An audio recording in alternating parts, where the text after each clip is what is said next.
ప్రజా సమస్యలపై దృష్టి పెట్టాలని తమ అధినేత వైఎస్ జగన్మోహన్ రెడ్డి సూచించారని మండలిలో ప్రతిపక్ష నేత బొత్స సత్యనారాయణ చెప్పారు.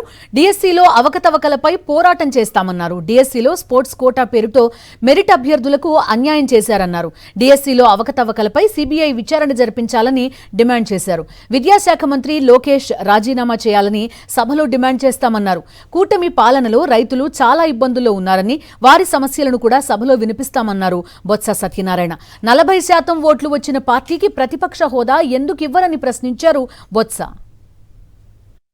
75 రోజులుగా రాష్ట్రంలో డిఎస్సీలో సెలక్షన్లో జరిగిన అవతకులు, లీకేజీలు, మరి విద్యార్థులుగా అలాగే మా తాలూకు డిమాండ్ ఏదైతే జరిగిన అవతకుల మీద ఎంక్వైరీ జరగాలన్నామో ప్రభుత్వాన్ని చేరుకుంటున్నట్టు కూడా లేదు. దాని మీద ఎన్నో ఉద్యమాలు చేస్తాం.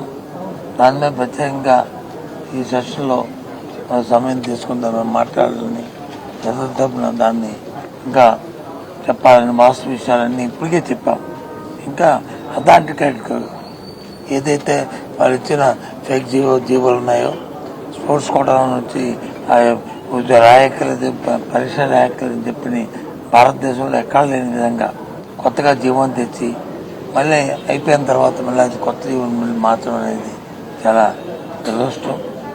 దాంతోపాటు ఏదైతే మెరిట్ లిస్టు ఉన్నాయో, మరో మెరిట్ లిస్టు, మళ్ళీ మనాడు ఒక మెరిట్ లిస్టు, ఏ విధంగా లీకేజ్ అయ్యిందంటే ఎన్ని వేల మందికి ఆ పేపర్ లీకేజ్ అయిందో తెలియని అంశం. దాని మీద దర్యాప్తు జరపాలని, దాని తగ్గ మరి మంత్రి ఎవరైతే ఉన్నారో లోకేష్ రాజీనామా చేయాలి, విద్యామంత్రి గారు రాజీనామా చేయాలనేది ఆ ప్రధానమైన డిమాండ్. దాని మీద కూడా మేము మాట్లాడతాం. దాంతోపాటు ముఖ్యంగా రాష్ట్రంలో రైతాంగం ఎంతో ఇబ్బందులు పడుతుంది రైతాంగం. ఇంకా పంట గిట్టుబాటు ధర లేదు, పంట వచ్చి పండిస్తే గిట్టుబాటు ధర లేదు, కరువు పక్క కరువు ఉంది, వాళ్ళకి వచ్చి ఇన్పుట్ సబ్సిడీ ఇవ్వడానికి లేదు. ఏమన్నా ఇన్సూరెన్స్ ఇంతకుముందు ప్రభుత్వం కట్టేది, ఇప్పుడు వచ్చి రైతులే కట్టమంటారు.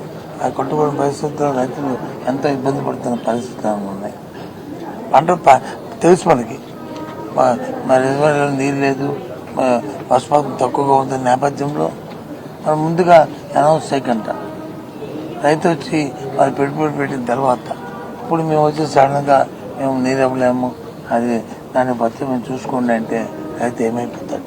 ఆ నేపథ్యంలో రైతు సమస్యల పట్ల ప్రధానంగా తీసుకోవాలని, దాంతోపాటు మరి ఈ మధ్యకాలంలో నిన్నకాక మొన్న జీవో ఇచ్చారు. పీపీ మోడల్ ఎక్కడ లేని విధంగా దేశంలో ఏ రాష్ట్రంలో కానీ ప్రపంచంలో ఏ దేశంలో కూడా లేని విధంగా కొత్తగా ఒక కార్యక్రమాన్ని తీసుకొచ్చారు. దాని మీద అవతల మీద యాక్చువల్గా పీపీ అంటే ఆ జీవోని చూస్తే జీవోకి ఇంకో పేరు పెట్టచ్చు, ఆంధ్రప్రదేశ్ అని ఆ రకంగా ఉంది జీవో. దాని మీద అది జగన్మోహన్ రెడ్డి గారు చర్చించడం జరిగింది. వీటిని ఇంకా కాకుండా ఇంకా బోల్డెన సమస్యలు, ప్రజా సమస్యలు ఉన్నాయి. మరి ఉద్యోగస్తులుగా ఐఆర్ ప్రకటించలేదు, దాంతోపాటు ఆడికి బదులు పిఆర్సీ లేదు. మరి ఉద్యోగ సంఘాలను వచ్చి రిక్వెస్ట్ చేస్తున్నాయి, దాని మీద మాట్లాడి దాని మీద కూడా మాట్లాడడం జరుగుతుంది. ముఖ్యంగా ఇవన్నీ కాకుండా బలహీన వర్గాలకు సంబంధించిన లీడర్స్ ఎవరైతే ఉన్నారో వాళ్ళందరి మీద కూడా అక్రమ కేసులు పెట్టి మరి వాళ్ళని బాధించి వాళ్ళు లొంగ తీసుకోవాలని చూస్తున్నాం. ఈ ప్రభుత్వం చాలా దుర్మార్గమైన చర్యది. వీటన్నిటి మీద కూడా రేపు మరి కౌన్సిల్లో మాట్లాడాలని నిర్ణయం చేసుకున్నాం.